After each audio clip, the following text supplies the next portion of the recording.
In the modern era of gaming, we are obsessed with more. More open worlds, more RPG mechanics, more 40-hour storylines. But there was a time, specifically in the mid-2000s, where a game didn't care about your feelings or your character arc. It only cared about one thing, the flow. Dead to Rights 2, Hell to Pay, is often dismissed as a dumb sequel.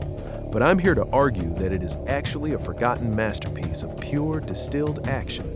A game that understood the fun factor better than almost anything else on the PlayStation 2. So, let's get started.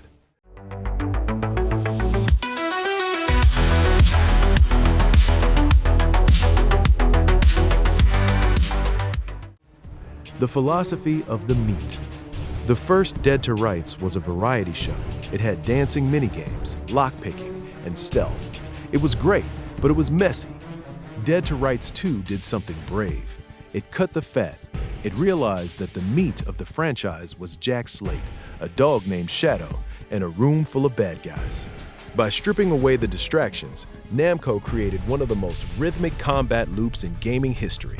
It's not just a shooter, it's a rhythmic dance of lead and bone. You aren't just clicking heads, you are managing a 360-degree theater of war.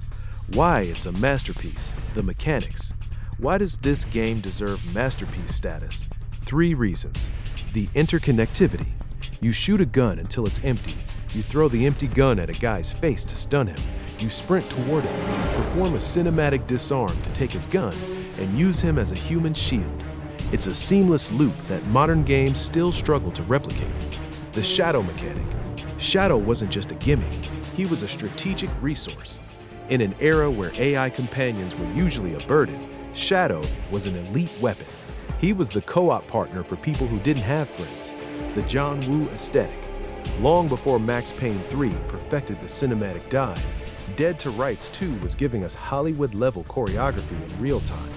Every room felt like the climax of a $100 million action movie. Why was it forgotten? So, if it's so good, why don't we talk about it? Timing. Dead to Rights 2 came out in 2005, the same year as Resident Evil 4, God of War, and Devil May Cry 3. It was the year action became prestige. Compared to the sweeping cinematic scales of Kratos or the horror innovation of Leon Kennedy, Jack Slate looked like a relic of the 90s. Critics called it shallow because they were looking for depth in a pool that was designed for high-speed racing. We mistook its focus for simplicity. The legacy, a raw relic. The truth is, we don't make games like this anymore. Today, every action game needs a skill tree and a crafting system. Dead to Rights 2 represents a lost philosophy, a game that is 100% on. It's an adrenaline shot that lasts 6 hours and then leaves. It's a masterpiece because it knows exactly what it is, and it refuses to be anything else. It's time we stop calling it a budget sequel and start calling it what it is, the purest action experience of the 6th generation.